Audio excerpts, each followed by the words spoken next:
এই মুহূর্তে দিদির সঙ্গে থাকলে মানুষের কাজ করতে পারবো না, কারণ হেরে গিয়ে আমি ঘরে বসে সাংসদের বেতন নিতে পারবো না, বললেন বিদ্রোহী তৃণমূল ও বর্তমান এনসিপিআই সাংসদ রচনা বন্দ্যোপাধ্যায়।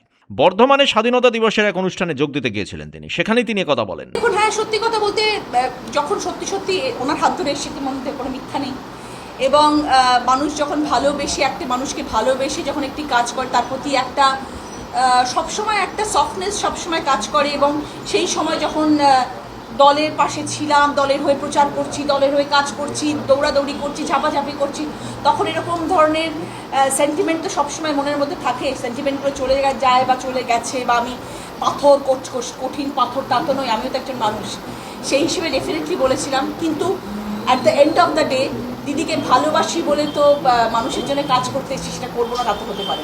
আজকে আমি দিদিকে ভালোবেসে ঘরে বসে থাকতে হতো। আজকে আমি ওই মাস গেলে এমপির মাইনেটা পেতাম, দিয়ে ঘরে বসে থাকতাম। সেটা করতে তো আমি আসিনি, আমি তো মাইনে পাওয়ার জন্য আসিনি। আজকে আমি আগামী 3 বছরে কাজ করব, যদি কাজ করতে না পারি রাজনীতি ছেড়ে দেবো, যদি কাজ করতে পারি তো রাজনীতি।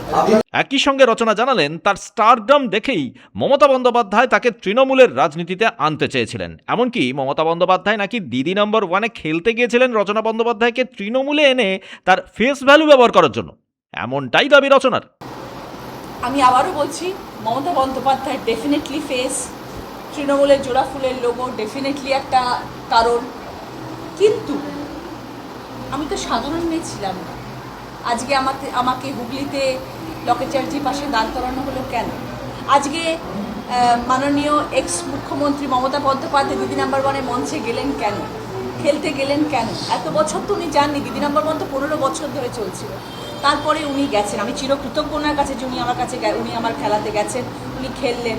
কিন্তু ওনার মনের মধ্যে ছিল যে রচনা তারা না বলবে, আমি যদি খেলতে না যাই রচনা না বলবে, তো রচনার সাথে খেলি, একটু মজা করে আনন্দ করে রচনা হ্যাঁ বলবে। তো সেটাই ঠিক হয়েছে অ্যাকচুয়ালি। তবে একই সঙ্গে তিনি এও জানিয়েছেন, মমতাকে তিনি আজও শ্রদ্ধা করেন, শুধুমাত্র আরও 3 বছর সাংসদ হিসেবে নিজের লোকসভা কেন্দ্রে কাজ করার জন্যই নাকি এনসিপিআইতে যোগ দিয়েছেন তিনি। একটা সত্যি কথা বলি, আমি যখন এসেছিলাম রাজনীতিতে, আমি 2 বছরে অনেক পরিপূর্ণ।